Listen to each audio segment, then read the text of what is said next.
السلام عليكم ورحمة الله وبركاته. ازيكم عاملين ايه؟ النهاردة هنعمل مع بعض الهمبرجر في البيت.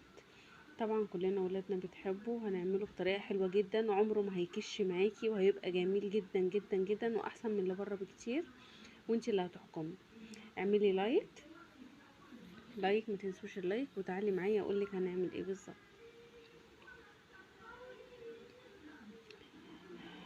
زي ما انتوا شايفين كده المقادير بسيطة قوي. فول الصويا معاكي، انا هعمل نص لحمة مفرومة. تمام، زي ما انتوا شايفين كده، ولا فيها سمين ولا حاجة حمرا. تمام. وزي ما انتوا شايفين بهارات همبرجر، وشوية توم باودر اللي انا عاملاه في البيت، وشوية فلفل اسود، وشوية بهارات السبعة، وشوية ملح. تمام. وبصلتين صغيرين، وفول الصويا 150 جرام، او تقدري تقولي كوبايه. تمام.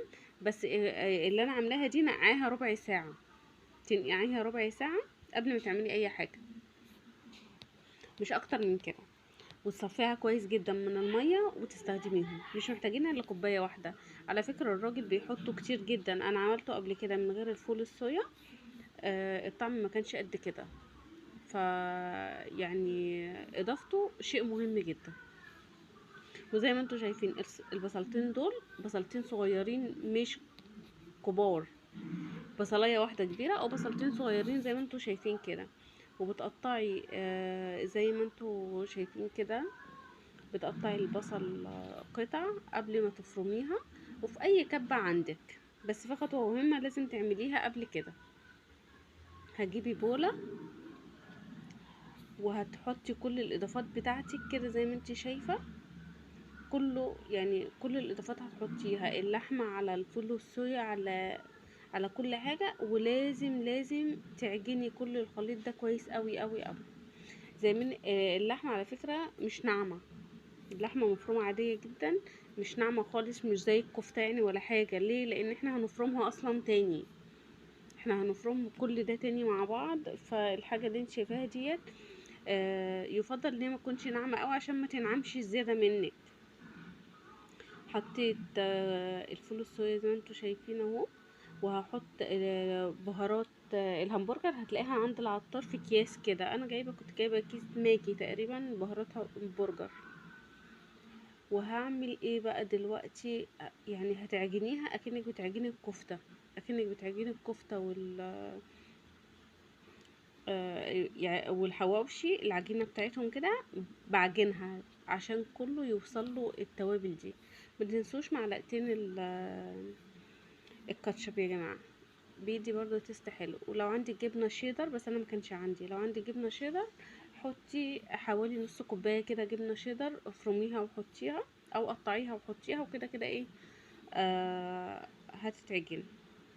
زي ما انتوا شايفين انا هبتدي آه اعجن كل ده، ويعني هعجنه ومش هسيبه البولة صغيرة شوية. بس انا ايه ما تسيبهوش الا لما يتعجن كويس قوي وكله يجي لبعضه.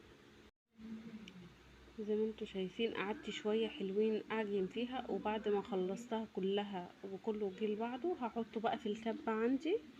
او انا بعمل في الكبة بتاعتي ديت. وانتي استخدمي الكبة عندك تكون تنفع تحطي فيها لحمة.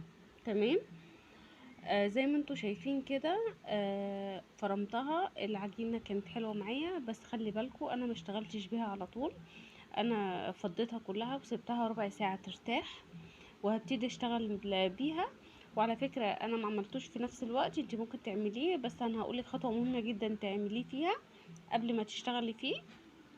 معلش عندي النور والفيديو قطع من غير ما اخد بالي. زي ما انتوا شايفين كده آه جبت كيس تلاجة، عندي اكياس تلاجة وقصيتها وعملتهم زي ما انتوا شايفين كده. وانا عندي المكن دي كنت شارياها.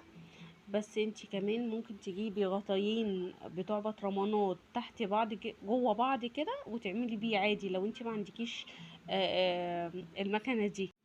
ممكن تجيبي بطرمانين عندك، غطا بطرمانين جوه بعض وتضغطي، يعني تحطي واحد، تحطي الكيس زي ما انا بحط كده، وتحطي قطعة اللحمة حوالي 100 جرام مثلا او 150 جرام على حسب الحجم، وتضغطي وتقفلي الكيس وتضغطي بالغطا اللي اصغر منه شوية، زي ما بنعمل كده في الكنافة بصينيتين جوه بعض، فاهمين؟